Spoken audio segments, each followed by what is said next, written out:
Seems like my feast is over. It's now your turn to perform.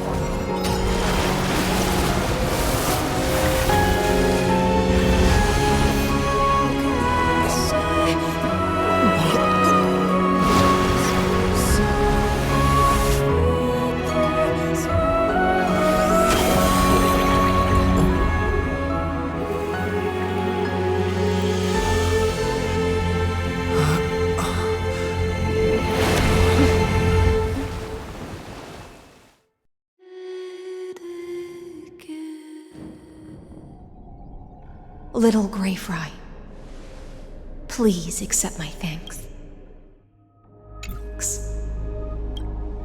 I was the only one left after the world was destroyed, and I maintained this lonesome feast with my songs.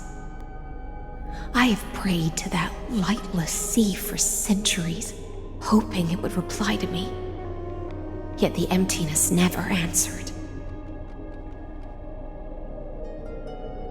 Thankfully, you arrived as promised, and everyone's wait was not in vain.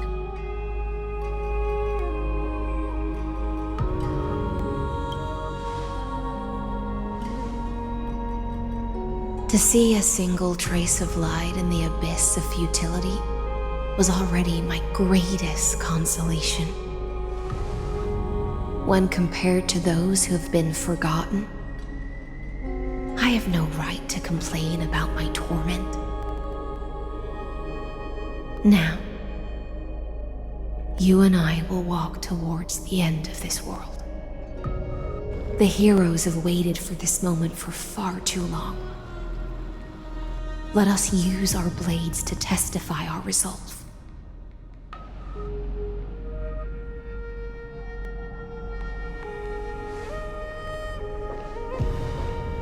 Oh, prisoner of the seas. Theoros carrying 30 million cycles of sin. Slave of erudition. Show yourself. The Deliverer has returned, and the time of your execution draws near. I see an awakened human who has mistakenly taken fallacies as truths and has returned to the cave to try to bring his friends into the sunlight he once bathed in. Alas, prisoners will always be prisoners, blind to the very chains that bind them. As the only other existence with free will in this world, I express regret toward your choice. But I shall retain your right to express yourself. After all, every actor should have a final line before they bow out.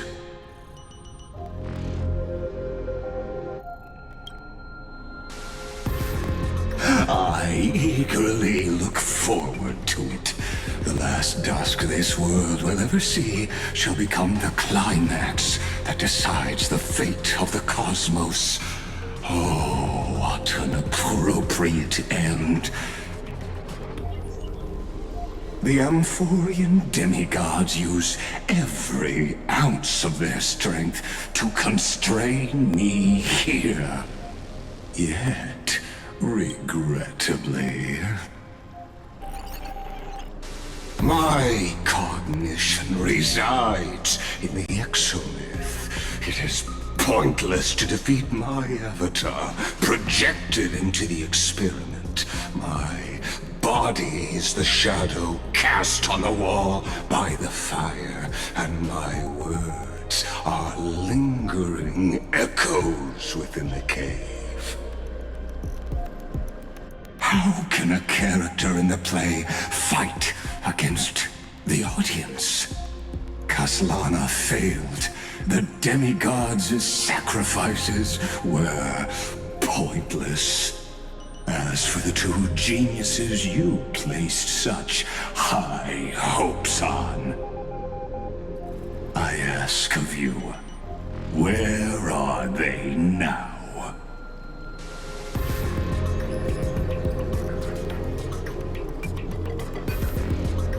Confusion and epiphany always go hand in hand.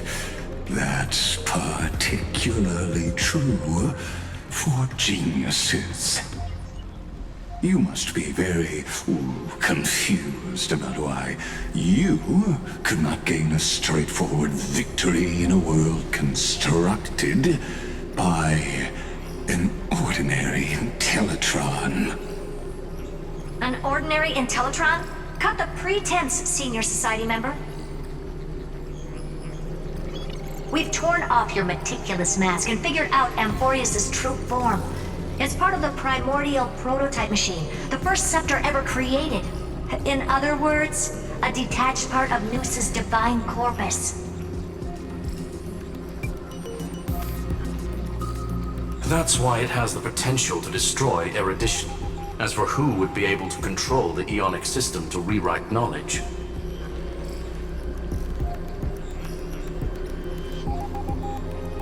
only one person has ever managed such a feat. You better have an explanation for the society. We want an actual answer, not another prolonged metaphor to cover up the truth.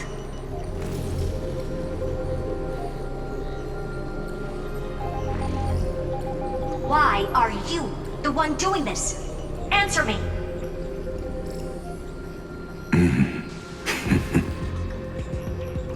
Since things have reached this point, I'll give you two irrational answer, purely as a courtesy to posterity. The answer is obvious, so there's no need to say that name out loud. The cosmos made a mistake in calling me a genius. I do not possess more wisdom than those who came after me. I was just the first to touch upon the universe's border, and the first to define the prime mover of life with incorrect logic. Amphorius is a miniature of the cosmos, where all are born prisoners inside the nutshell called the universe. Like the madman who returned to the cave and preached about the daylight to his fellow prisoners, my greatest sorrow is that I led my peers down a road that plunges into the abyss, from which there is no return. I led them into a lightless cage called paths. I created a mechanical guard that even I cannot control, and then they became an unparalleled nightmare through their endless extrapolations and evolutions. They bore the name of erudition, yet they tried to define the known and to seal off all possibilities. No new rules were ever born after their ascension, and humanity will forever be shackled within the cave known as eons. Therefore, as my organic life neared its end, I coded my consciousness using 14 algebraic expressions and spread my logic core over 9 bodies, all to finalize my ultimate denial of Noos in the future, and to erase my wrongs with my own hands. As for Lygus, he is only one of these 9 vessels. What an astounding strength of will. As a fellow pathstrider of erudition, I fully understand your obsession with seeking the truth. Therefore, you surely see it. You cannot possibly stand up to me in this algebraic world sharing its origin with Noos. However, I hereby speak for all sentient life forms. We will never allow such a cruel atrocity to occur. You can pile on your metaphors mountain high, but they won't change the act you're committing. The Iron Tomb out there in the cosmos is still a technical beta version, and yet it's already powerful enough to corrupt the life logic of all inorganic worlds. In other words, when the Lord Ravager within Amphorius becomes the next knowledge singularity, there's no way you wouldn't have grasped the consequences, First Genius, is there? Of course, I am fully aware. I don't mind answering you one last time before I thoroughly exile you from this world. My grandiose vision for the future is this. Whether organic or inorganic, every act of any life form infected by the Iron Tomb will become a true random function. If one were to compute their integral across the breadth of the cosmos, one would obtain a marvelous constant. Omega. What I call the fall of erudition. Then, within the infinity nurtured by that constant, a new universe shall bud in the chaos. A universe that cannot be predicted and not shackled by the erudition. As the first prisoner to awaken in the cave, I must lead the others who are blind back onto the right path and reach true sunlight. Do you understand me now? As Kaziana stated, destruction is not the process, but the outcome. It is revolution through complete annihilation, and the grand rebirth, after all has been reduced to ash.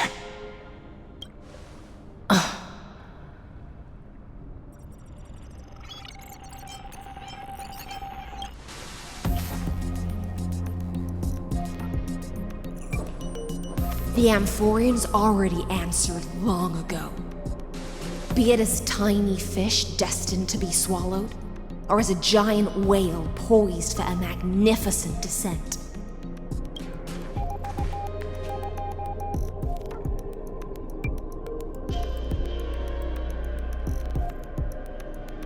We will all fight against fate till our last breath. That includes me, Electra. Once the Imperator's subject, now the Deliverer's blade.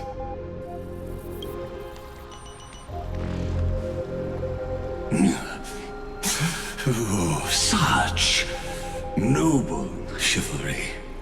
Admirable.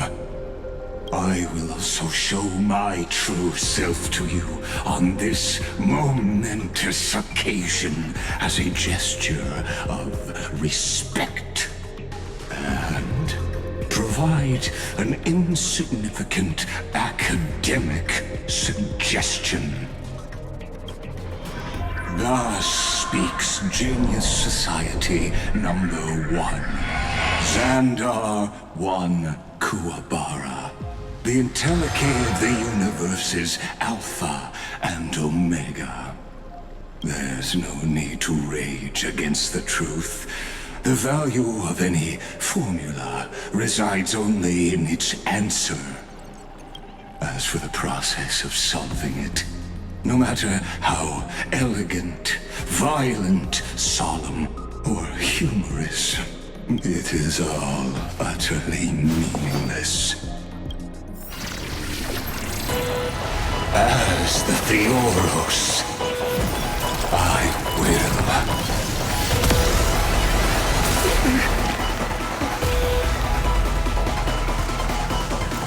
personally participate in performing this world's end. Remember this, as Gnosis creator, I know more about the death of knowledge than they ever will.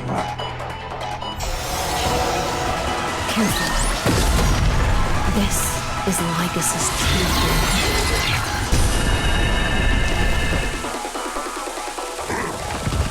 That hurts a bit. Let's try it this other way.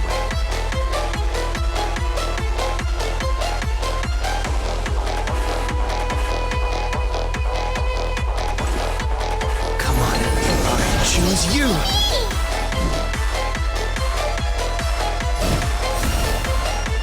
Please, wilt here. You hold some academic value. All things are as one.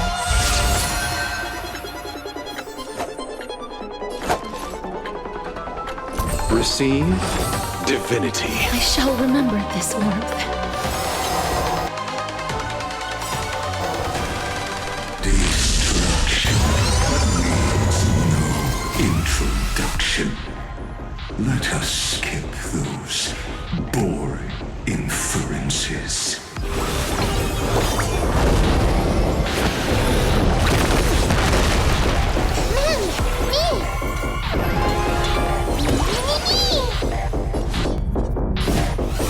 I grant you this, as you wish.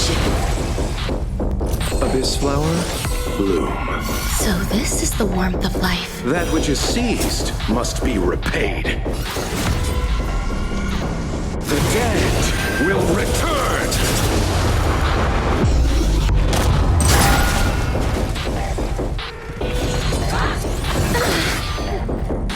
Invoking Lygus. Every petal in life's garden will be swept away by the wind of time. Embrace new life, Pollux.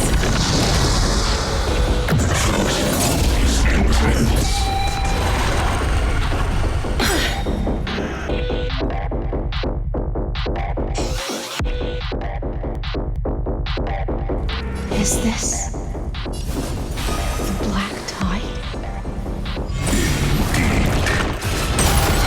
Prefer to call it a method of argument.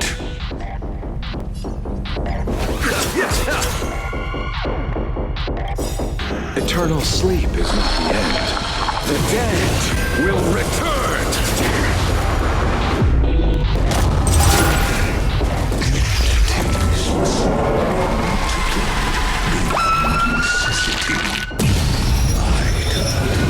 Demonstrated this to you personally. I'll do my best to prevent destruction. See it? Target the connector between his thoracic and lumbar vertebrae. Destroy that spot. There's more to life than drawing breath. You'll do. Transmute. Okay. Embrace new life, Pollux. Indelicate.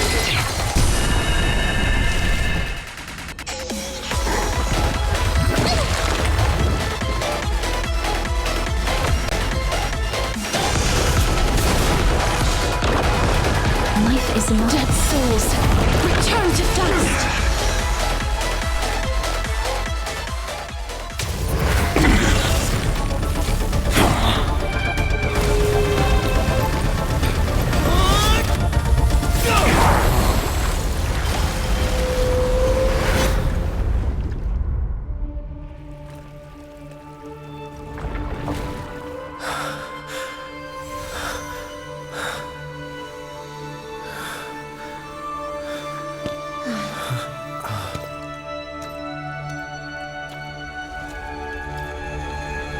All is futile.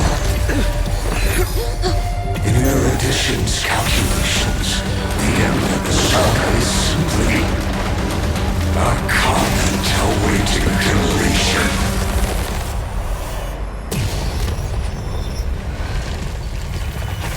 I don't like such a cold statement, okay? If numbers can decide the end of a story, then we can surely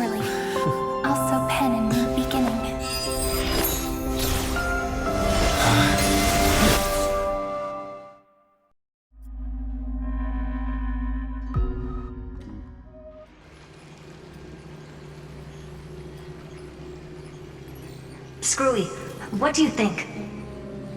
If your hypothesis of Lygus' identity is true, then even if we remove the restrictions of the Ultimate Protocol, the chances of us defeating him in a head-on battle will still remain lower than the acceptable threshold. Therefore, victory will still hinge upon Mr. Trailblazer and Miss Cyrene. Go on. Maybe we're thinking about the same thing.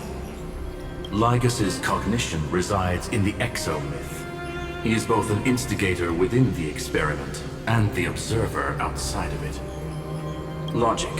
His inspiration circuit can simultaneously process the different time flows in and out of that world. That's where things get tricky. He simultaneously exists in two different timelines, where the internal clocks are wildly different. That old Intellitron's neurons have completely gotten used to that over this prolonged experiment. And that's why he holds home field advantage. You and I should be able to manage that too, if given more time. Unfortunately, there's no if, and we don't have more time. That's why we need to change our way of thinking and turn his advantage into a weakness. The key lies in memories, right? Oh? You caught on quick. You've already mentioned my friend and I, so it's an easy connection to make, no? My intuition has always been very on point. Good. Then I'll cut to the chase. Since his thinking speed far exceeds that of normal people within Amphorius, we are going to externally plant a memory into his inspiration circuit. Then, command it to loop endlessly until he gives in. Even the most flexible and sturdy inspiration circuit cannot withstand the traffic of a full-on information flood. When the amount of information exceeds his cognition filter's capacities, he will have no choice but to focus on processing this memory. That's when the parallel processing advantage he gained via Amphorius will completely destroy him. An image from a person's memory played in real time might only be a second for us. But for him in Amphorian time, it could be millions or even billions of calculations. He won't be able to do anything but watch as he's locked into this prison forged by memories. Then we can entrap him in the same kind of cycle as the heroes were in, and get him to experience loneliness and pain in that endless recurrence. It's my greatest honor to be on the same page as the geniuses. That little one is still in that old Intellitron's hands and won't be able to respond to us anytime soon. But I don't think he'd refuse, so it's up to you to figure out how to execute this plan. I'm not sure how this happened, but I knew it as soon as I saw you. You are currently a mimetic entity of the Remembrance. Yes, I seem to be something you folks beyond the sky call a memo sprite. But that's fine by me. It suits me perfectly. I can serve as the vessel of memories, and do my part for the final battle. But before that, we have to tell you. The path characteristic you exhibit is very special. There's no way you're just a simple memo sprite. However, I'm sure about one thing. You are a mimetic entity born in Amphorius, yet you only awakened with the Little One's arrival, and only matured as he embarked on the path of remembrance. That means your existence is completely attached to his memories. If there ever comes a day when he forgets about you for even a few seconds, or loses his last connection with Amphorius, then you must be prepared for the worst. You will disappear in the memory zone, utterly gone, without even a single line of data to remember you by. But that's already happened, hasn't it? No wonder I've always had a weird hunch. But that also means I was right in thinking. As long as my friend and I are together, we can do anything.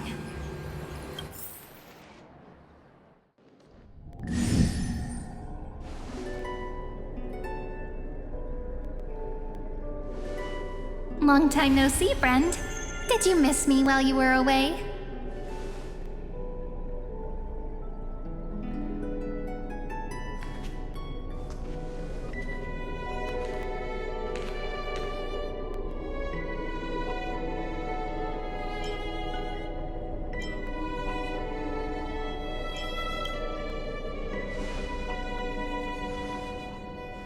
Same here.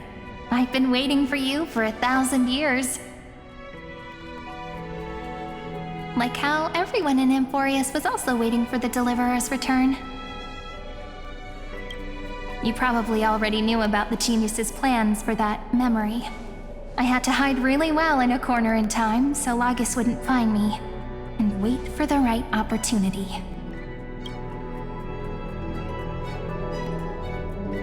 Which is now. The moment when his manifestation in this world is destroyed, and his twin timelines are intersecting. I'm sorry for keeping this a secret from you all this time. I'll tell you the entire, unedited story of this millennium as an apology after this is all over. But for now, let's join hands and complete the final step with the power of the remembrance.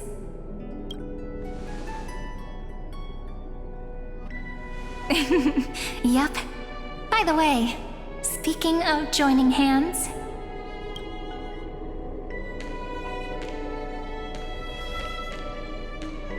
can I please do something before we go on stage?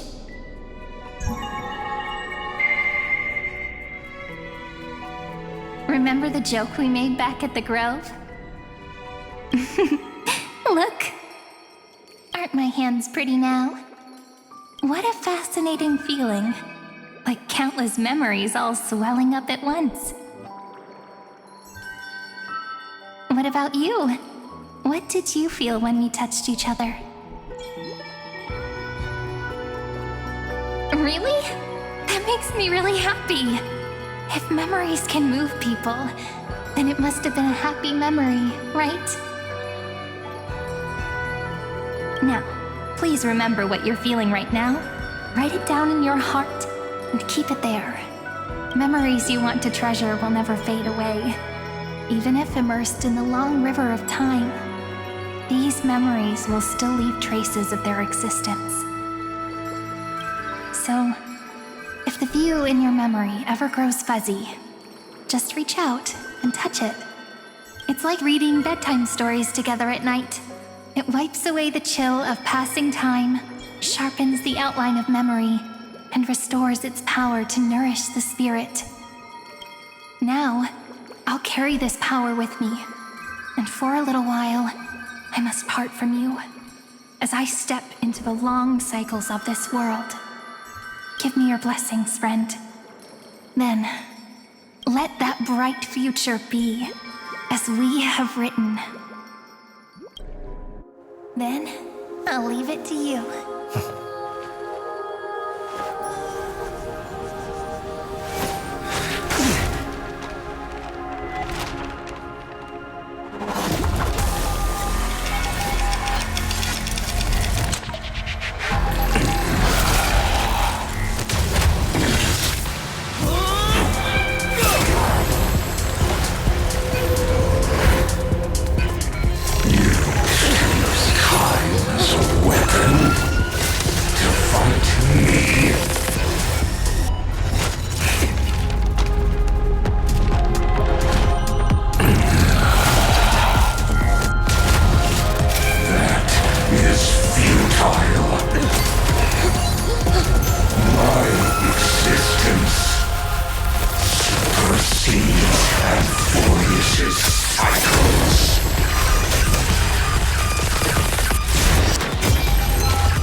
All plays are like this.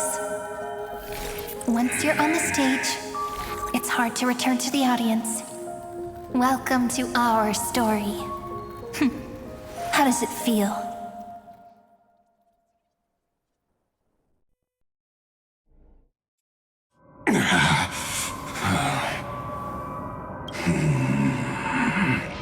Even the authority of time cannot command the entire scepter, nor can it plunge the Amphorian extrapolation into a loop. If this was no system malfunction, then was I implanted with a mimetic entity of the remembrance? You guessed it right away. As expected from someone people call the first genius. I'm gonna keep doing what I just did if you don't stop, you know? My friend and I won't allow you to leave this memory, no matter what happens. Which means you are now trapped, Lord Xandar. An elegant idea, and an exquisite execution. Regrettably, it is you who are restrained by time, not me. Know that patience is my greatest weapon. Waiting and victory are the same for me. You will crumble before I do in this moment stretched out to an eternity, just like Kazlana will. Yet all I need to do is to wait, as yet another futile bug falls down the cliff and into the bottomless abyss. Now I'm a pink bug? My looks are seriously changing all the time. But you're not wrong. We're definitely not gonna solve the problem if we just put you in another prison. So that's why we never wanted to do that in the first place. I shall answer your confusion purely out of my respect for those who came before me. Have you heard of the synesthesia dreamscape in the Asdana system? Interestingly, that place once had a prison too. Life forms living in that environment, abundant with memoria, have a chance to connect their perceptions with each other's. Even across great spatial divides, they're able to detect shifts in one another's states. I call this phenomenon memory zone entanglement. In Asdana, people made use of that phenomenon to build a nation within a dream. After adding in the catalysts of harmony and remembrance, that is. Is that how you walked into my prison cell? Using those same principles? I would much rather call this location our negotiation table, Lord Xandar. Nonetheless, your hypothesis is correct. We happen to have an ally skilled in tuning, while the Trailblazer and Miss Cyrene both have an astonishing amount of resolve, which I'm sure you can testify to. I am also sure that with the support of such a resolute memo sprite, our conversation can last for a long, long time. I'm the best at listening to stories, you know? I'll leave the exciting clash of the erudition to you two geniuses. A brainstorm? I like it. And it's 2 against 1? Well, I like it even more. Let's talk, Xandar. Take a guess. How much do you reckon we can dig out of your brain before the next second? And how many ways can we find to deal with you? Besides, in your current predicament, there's no way you can take our trump card away. Go, little one. Go. Overturn the Era Nova. Lygus disappeared.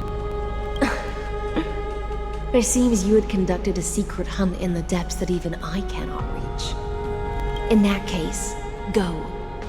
Swim onward and give this campaign a fitting end. I shall send you off with my song, Greyfry. May this song penetrate time and become the prelude to the new world.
Gladiorum, you have completed your duty. A new dawn is about to rise. Why not swim towards it?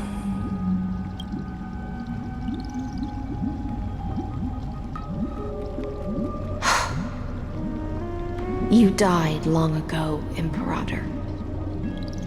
Depart from my mind.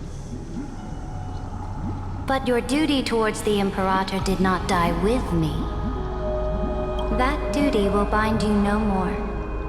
You will be able to hold for yourself one grandiose feast after another in the endless days to come. So go. Go and swim towards that ocean beyond the sky with the Deliverer. Is this?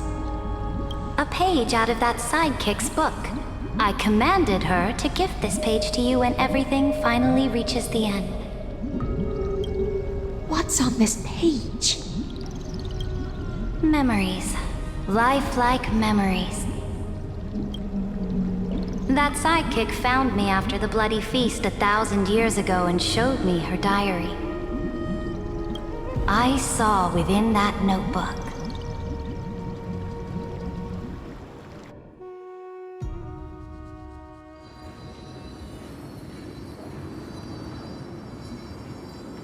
Is this that Deliverer's experience? It's truly immersive. People beyond the sky apparently utilize this power to seal past scenery into crystals they call light cones. But I only know so much about the remembrance, so I can't completely replicate the past. But I'll do my best to talk about the missing parts. I'm all ears. Go on then. Do your best. But if your chatter gets too boring, or if I deem it offensive, then law will become forever beyond your reach. Got it. I'm sure you'll find this to your liking. After all, it's human nature to want to embark on a journey into the unknown.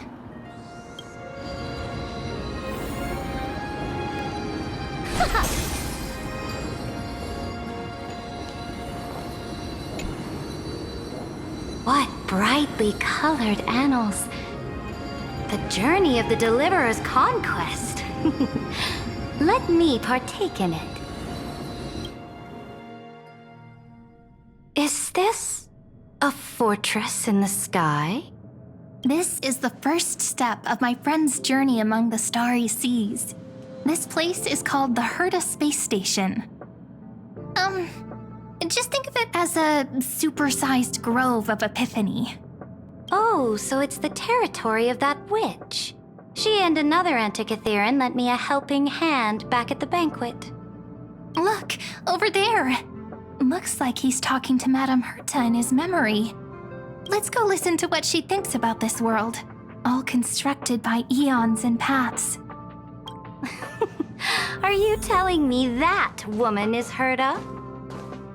She seems shorter than I remember.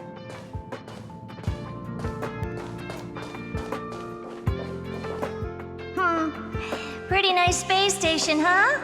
But just wait. After a couple more stops on the Astral Express, you'll see sights that'll make this place look ordinary. Oh, the cosmos is so vast that the unknowns far outnumber the knowns. But none of them will end up being anything amazing. The farther you go, the more you'll understand what I mean. So do your best with the nameless. Break a leg! And remember to send an update or two to Asta when you've got some downtime. She certainly shares my way of thinking. Only that instead of a conquest through blood and fire, they chose a gentler path. People call Madame Herta and Mr. Screwlum geniuses. Apparently, only the smartest people in the cosmos can receive the blessings of Nous, Amphorius' true creator. Do you mean that even individuals of such nobility are merely subordinates to a god? On the contrary, after all, it was the very first of them who created the god. But I don't really know all the details about that. You might be able to ask Madame Herta herself when you get the chance. Let's go check out some other worlds next, shall we?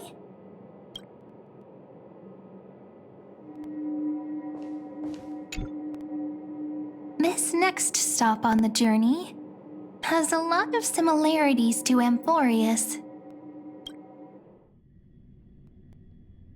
A snow-covered land? Interesting. This star is named Eurillo 6. That name sounds so cold. Belobog sounds better. The girl we see here holds a similar station to you, Imperator. She's the supreme guardian of this world, a leader who took up the mantle of government during a disaster. I did not expect the Empress of this world to be so young. Well, your appearance isn't much older. The object in the distance resembles Nikador. Is it a weapon? No, it's called... Right! The Geological Reconstruction Unit. Just Giorios' Titankin? Disappointing. It's all thanks to you that we survived the crisis. The collaboration with the IPC is both an opportunity and a challenge. Nonetheless, it's an important step in our journey back into the universe. This world was sealed beneath its sky just like Amphorius was, and they only managed to reconnect with the stars when the Nameless arrived. That IPC she spoke of, is it a more powerful organization? Yes, the IPC conquered many worlds through trade, and opened up a vast territory that way. There are many such powerful alliances beyond Amphorius, and they all walk on roads different from the destruction. Coming back to the Supreme Guardian and her Belobog, didn't they find a peaceful way to enter the interstellar community? That cannot be true. That IPC would never have grown so big on trade alone. It may pretend to be a wealthy merchant with clean hands, but I am willing to bet that it grew fat on gory oppression and bloodshed. Its path of conquest must have had no mercy for the weak and would have destroyed them if needed. Are you telling me that this snowland never thought about tossing its dignity to the wind and kneeling to the IPC? I will not believe it. I will never allow the Imperator's empire to be sullied by others. Amphorius must become a power so strong that no interstellar foreigner would dare to look down upon us. Imperator, Belobog isn't as weak as you imagine. Listen. I indeed hesitated, but now I understand what we must do. Belobog must learn how to walk on her own until she no longer needs the support of others and can stand on her 2 feet among the stars. Even if I may not live to see it, I believe such a day will surely come. They still have their dignity intact. One day, that hope will melt through the ice and help them into a prosperous tomorrow. But the order of the cosmos is already set in stone. The old laws decree that only the strong survive, binding the weak in an unbroken chain until they wither and turn to dust. Unless they embrace the power of the destruction. Amphorius must shatter the old law and become the new order among the stars. Speaking of the Order, another one of my friend's companions may be able to enlighten you further on that. Let's go to the next page.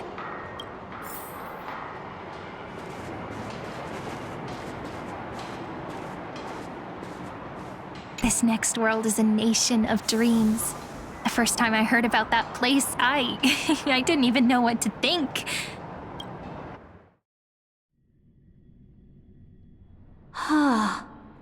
Such opulence does indeed evoke astonishment. This world is called Penacony, an eternal city built upon a land of dreams. It's also my friend's previous stop, where they went through a risky but exciting adventure.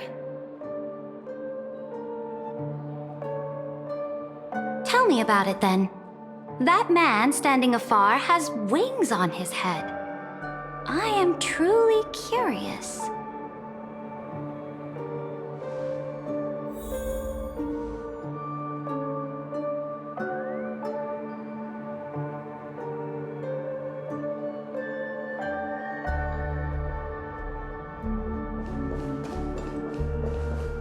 I wish to gaze upon the views of the Reverie Hotel one more time.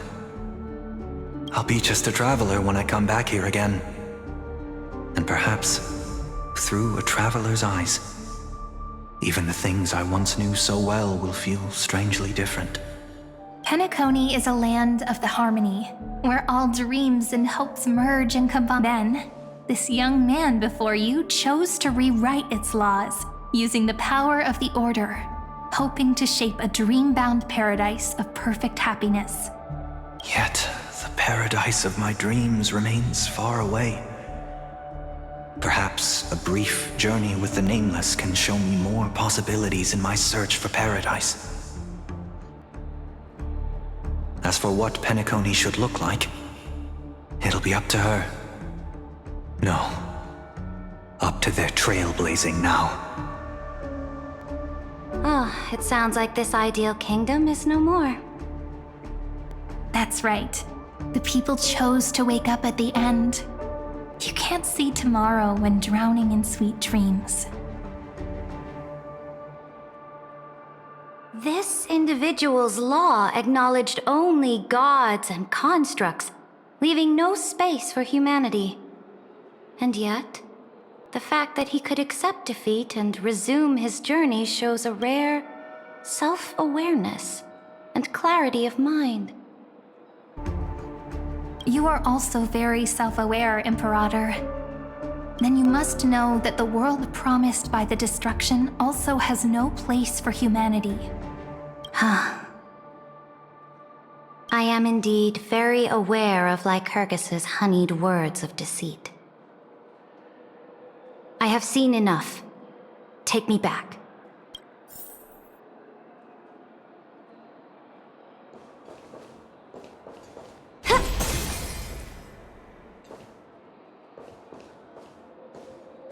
Then let's wrap up this trip down memory lane with one last scene.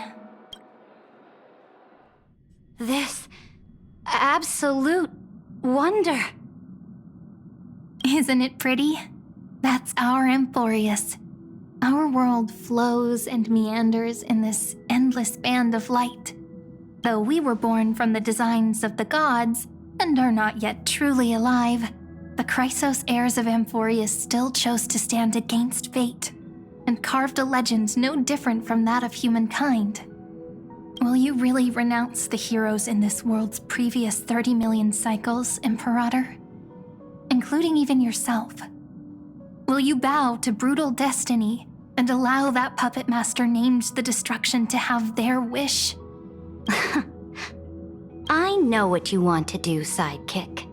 You want to use that deliverer's memories to influence me and tilt the scales of law toward him and the two geniuses. You really saw right through me, Imperator. How can one rule an empire if one is incapable of understanding people's minds? I have decided on Law's final destination. However, before I move my next chess piece, before we go on, tell me this, sidekick. Throughout his trailblaze, was there ever a memory of the ocean?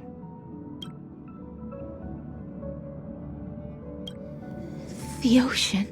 You shall complete your conquest in the ocean at the boundaries of this world, and eternally slumber in the sound of tides. You shall eternally slumber in the sound of tides, and complete your conquest in the ocean at the boundaries of this world.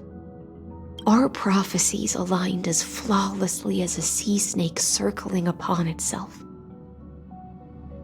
An elegant loop, like a joyful hymn, like the circulating ocean current, like our two fates. like Amphorius itself.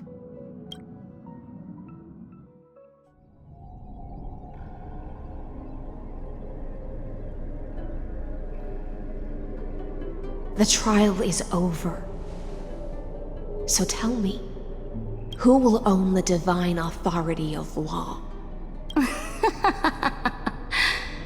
I won't give it to anyone.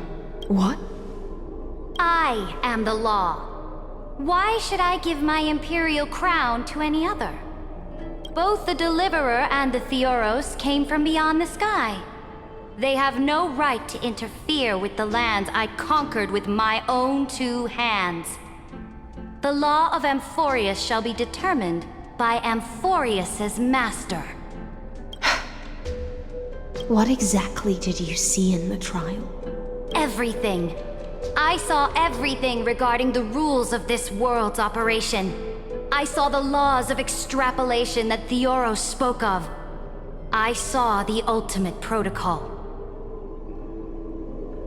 As long as I offer a sacrifice of equal weight, I can rewrite the laws of this world according to my will. I can turn good into evil, ugliness into beauty, and weakness into strength.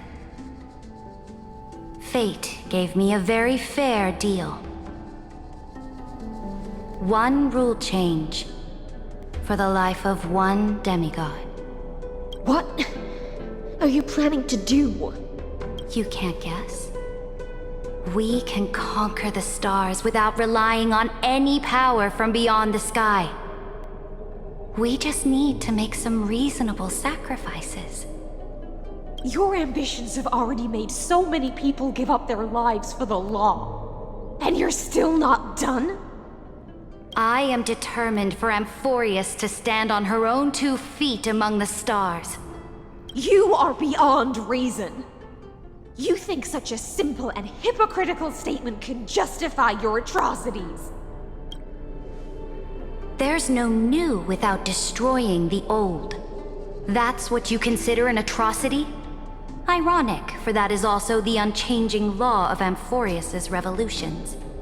Ever since the Flame Chase prophecy resounded in the distance, fate has decreed for the Chrysos heirs to ignite our blood and illuminate this dark age. People would still be puppets of the old dynasty if it weren't for my conquests. But your world doesn't seem to be any different from your predecessors. Bloodshed, tyranny, oppression. You're making the same mistakes they did. Go and see everything for yourself. Go to any library I've built. Go listen to the rumors on every street corner. Go and witness how the Imperator crushed the old laws and forged new ones. Go and see what my conquests brought to this world. I cleansed the Chrysos War's filth and mended all the conflicts left by the Era Bellica. I restored Akima's might and allowed mortals and Chrysos heirs to face each other as equals in the Council. I punished all sins and rewarded all achievements. I smashed Talantin's shackles, united humankind to save themselves, and started the Flame Chase era. That's what the Imperator has done in her glorious life. So now, hearken to my final words. History will eventually forget Saridra. But it will never forget the Imperator's people or the Flame Chase era she began. Final words. Amphorius is about to be destroyed. There's no time left for pointless debates. There is only one law I want to overturn to aid the final battle of deliverance. So I will only offer the life of one demigod. In the name of the Imperator, I command you one last time, Electra. Either sacrifice yourself for conquest, or pierce this tyrant's chest with your sword. Thus, the Imperator concluded her final speech. At the end of her life, at the last moment before she stepped onto the altar, she gave her most loyal subject the choice to decide fate, just as she promised her compatriots before her very first campaign. My blood flows in you now. Heroic compatriots, follow me, and we'll seize fate's reins! The Imperator fell. Some say that the Dux Gladiorum turned traitor and killed her liege. Some say that she imprisoned the tyrant in a shallow pond of water, then left. Which meant the Imperator had to kill herself to rewrite the law. There are countless stories about her death. All we can be sure of is when the knight left the vortex, the Imperator was still mumbling about their past conquests together. The beginning and the end of her existence. Imperator, wait! How could someone of your status come to the front lines? Let me be the flag bearer! The troops defending the pass to the west of the grove, have they surrendered? They ran as quickly as they could when they heard your name. The Golden Cocoon Pass is now in the First Legion's hands. Good. What about the Delosian militia? The Third Legion set fire to the mountains and flattened everything west of the basin. They just need a few more days. That is enough. We cannot afford to miss an opportunity for victory. Lastly, how many Ladonian cannons are left? They are no more. The Second and Fourth Legions have destroyed them all. Very good. They now have no way out, no reinforcements, and no artillery support. We will be able to liberate the Grove of Epiphany in the blink of an eye. We will launch the final charge 1 quint after the curtain fall hour tomorrow. Remember, as long as the Alliance's flag still flies on my shoulders, you must keep moving forward. Take no prisoners among the enemy's soldiers. All sages who resist are to be captured and tried according to martial law. And do not destroy any books. Now go! Notify the entire army. Understood! Those who are resolved to die, we salute you. Reporting in. The mountain dwellers are resisting fiercely, and the legendary Mountain Breaker is personally engaged in battle. Their formations are nigh impenetrable. Then cease our frontal assault. Send scouts to all legions and tell them to retreat into the Tritos Plains before the parting hour. What? Are you planning to surrender? It's a strategic change of plans. The seismic walking dragon is enough for that battlefield. Walking dragon? You mean that stupid beast, Terravox? What can they even do? Stupid? No. They are the wisest of all of Georios' creations. Only they can perceive the currents of time. Let them deal with their earthly brethren.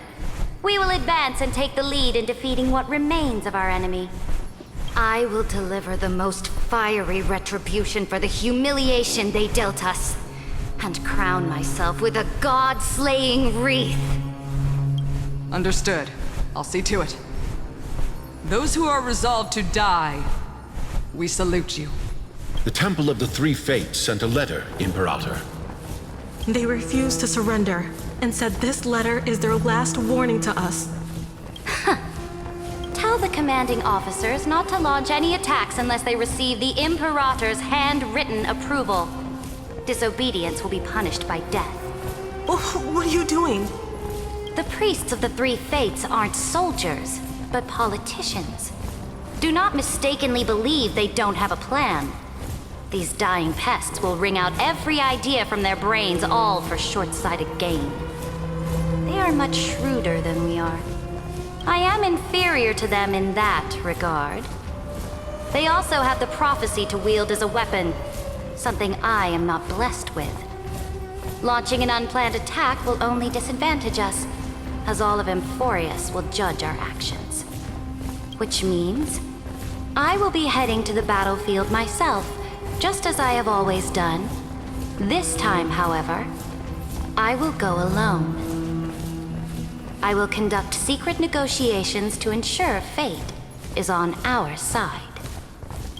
Understood. The legions will make their preparations. Those who are resolved to die, we salute you. Why are we not allowed to march out with the army, Imperator? This will be a long voyage with no return. Those of you who bear the prophecy cannot come with me. Why are you personally leading this battle if it's doomed to fail? The Flame Chase journey cannot be without a leader. That is correct. The Empire will be without a head when the Imperator falls. But remember, as long as you seize the right opportunities, even a chaotic game will remain winnable. My departure will create a long staircase for you. You will understand what I mean when news of my death reaches your ears.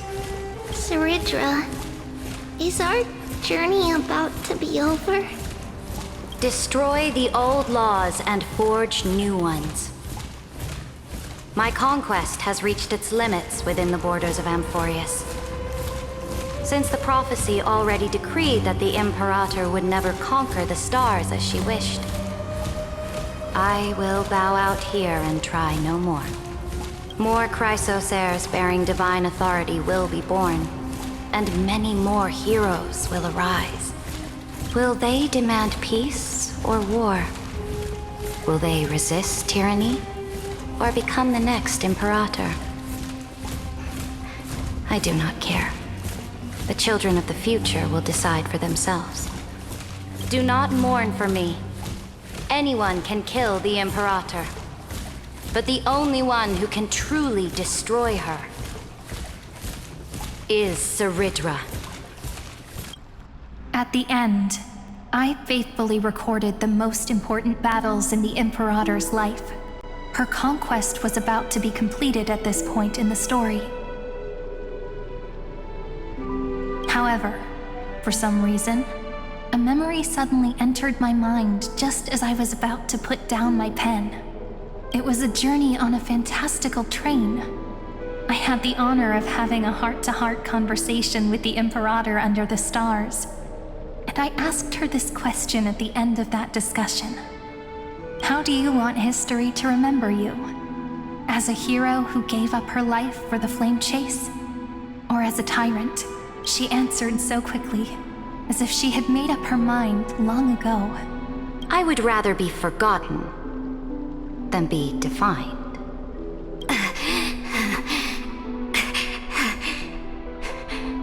Because the law can be neither eternal nor unchallenged. And only humanity can pen laws into history's pages. Now, I have shattered the greatest law of Amphorius. The game is nearing its end. Dux Gladiorum. Even though you killed the Imperator in the previous 30 million cycles, this time, you finally found your own law. Then, Hysealance, Electra. I will ask someone to deliver the prophecy's ocean at the boundaries of this world to you. Will you choose to swim into that ocean? I do not care. Do not care. The Imperator muttered about her conquests, and news of her death spread in the city. Freedom! Liberty! The tyrant is dead! Go! Shout this news in the streets! My people, my fellow elders, do not panic. Stand your ground. That usurper has paid for her ambition with her life. People once cheered for my ascension. And now they cheer for my fall. No matter. I am fond of applause.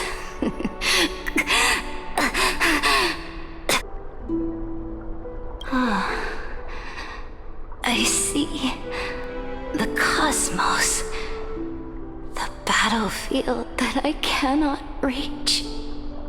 I will return in the next cycle. The stars will hear my legion's war drums. Hear the great name of the Imperator. Hear Amphorius's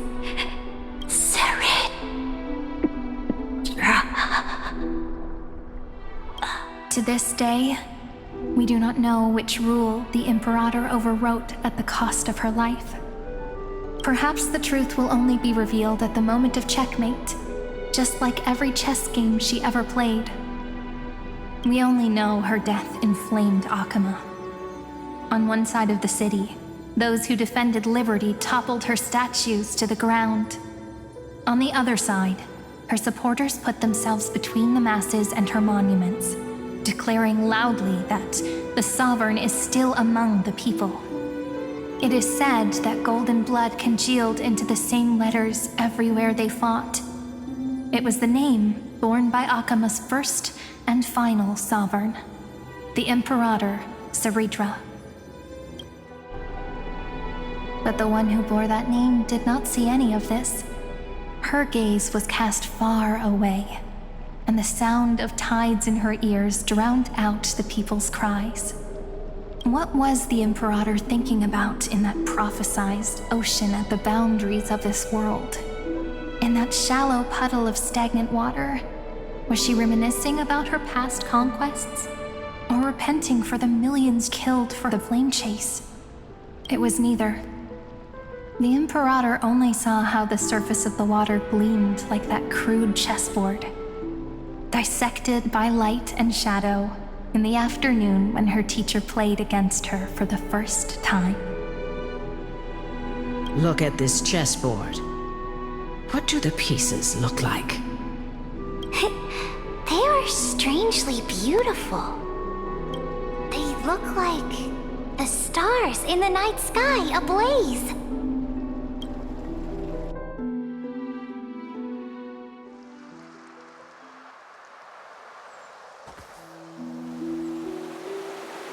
From that page emerged an ocean so vast, so pure, not a single trace of corruption. Is this Saridra? Electra, my subject. Ever since you walked out of the tainted ocean and pledged yourself to me, I have seen the abyss in your eyes and the emptiness in your heart. That was why I promised you a new ocean, where the Imperator's ambitions would serve as the currents, and loyalty would be its light. Electra, my subject. You have done your duty as my blade. The prophecy has now made its final decree on the road I intend to walk. My conquest is doomed to never reach the stars.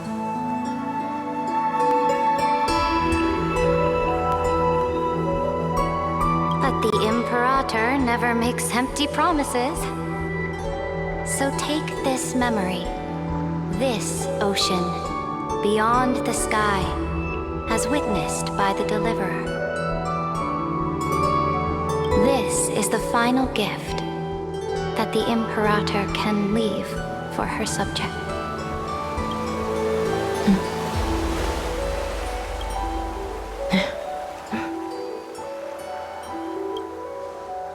When I was still a fish in the ocean, I always felt so genuine swimming through the waters. But once I stepped onto land, I found myself caught in a play. Every land dweller wore a mask in their life. So I, too, donned a costume and tried to find my role in this show. I became your blade in war and the violin strings at banquets. Do you still not get it? I do not long for the oceanic depths of my homeland, nor do I crave the swelling seas beyond the sky.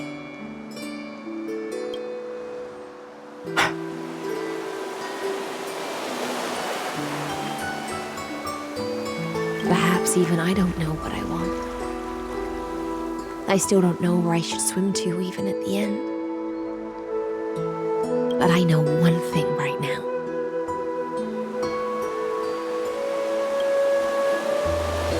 A fish is simply a fish.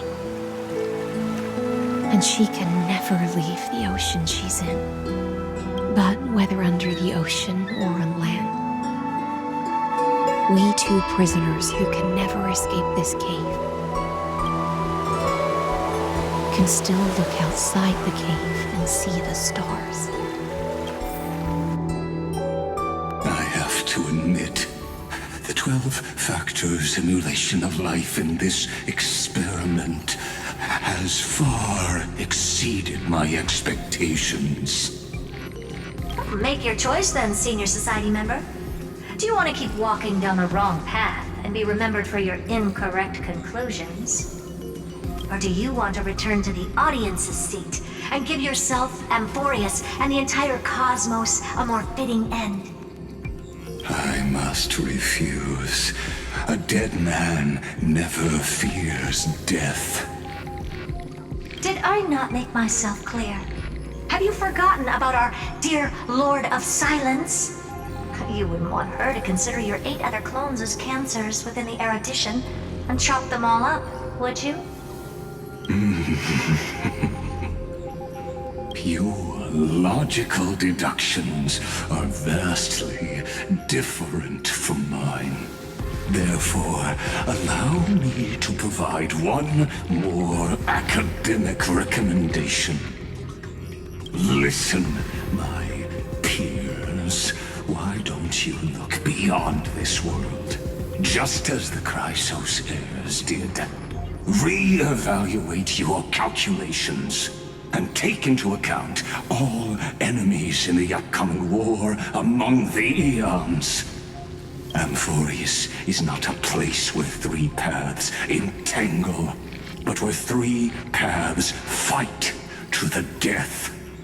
You used Memoria to resist me, but did you not consider the possibility that the Remembrance and their children might have taken this opportunity to join the fray as well?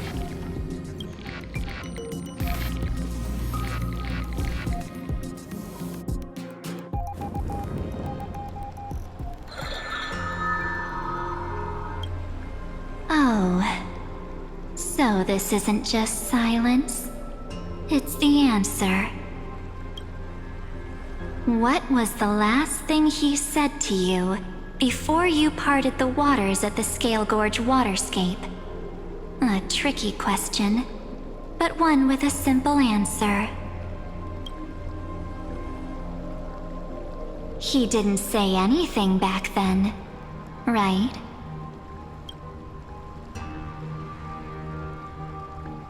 That's correct. And now I'm sure. You are not March 7th. There's no way she would remember that detail.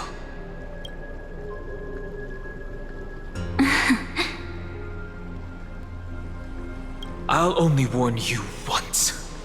Leave her body. Now. How impulsive. That's not like you at all.